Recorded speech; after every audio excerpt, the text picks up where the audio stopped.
ಏನ್ ಮಾಮ್ ನೆನೆ ಬಿಟ್ಟಿದ್ರೆ 500 ಹೊಡೆದ್ಬಿಡ್ತೀರಿ. ನಿಮ್ ಟೀಮ್ ಅವ್ರ ಸಂಜುನೇ ಬೇಕು ಅಂದ್ಬಿಟ್ಟು ಪಾಪ ಜಡೇಜನ್ ಕಳಿಸ್ಬಿಟ್ಟು ಕರ್ಕಂಡ್ರಿ. ನಿಮ್ ಸಂಜು 8 ಬಾಲ್ 7 ರನ್ ನೋಡ್ಬಿಟ್ಟು ನಿಮ್ ತಲಾಗೊಂಡ್ ಟ್ರಿವ್ಯೂ ಕೊಟ್ಬಿಟ್ಟು ಮನೆಗೆ. ಸಂಜು ಸ್ಯಾಮ್ಸಂಗ್ ಔಟ್ ಆದ್ಮೇಲೆ ಒಳ್ಳೆ ಒಣಗೋಗಿರೋ ಮರದಿಂದ ಹಣ್ಣು ಉದ್ರಲ್ವಾ ಆತರ ಪತ ಅಂತ ಉದ್ರೋದ್ರಲ್ಲ ಎಲ್ಲಾರು. ಒಂದೊಂದಲ್ಲ ಇನ್ ಈ ಕಡೆ ಜಡೇಜಾ ಕೇಳ್ಬೇಕಾ, ಎಲ್ಲಾರನ್ನ ಔಟ್ ಮಾಡಿ ಹೆಡ್ ಶಾಟ್ ಬೇರೆ ಹೊಡಿತ ಡಿಶ್ಕೆ ಅಂತ.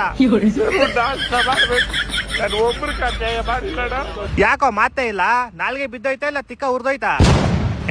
ಫಸ್ಟ್ ಮ್ಯಾಚ್ ದೇವ್ರಿಗೆ ಕಣ. ಹಾ ಸೋತ್ಮೇಲೆ ಎಲ್ಲಾರು ಹಿಂಗೆ ಹೇಳೋದು. ನಾನು ಸೋಲೋರ್ನ ನೋಡಿದೀನಿ, ಈ ತರ ಈನೇ ಯಾಕವಾಗ ಸೋಲು ಚೀ. ಲೋ ಆಲ್ಮೋಸ್ಟ್ 20 ಓವರ್ಗೆ 127 ಯಾರೋ ಹೊಡಿತಾರೆ.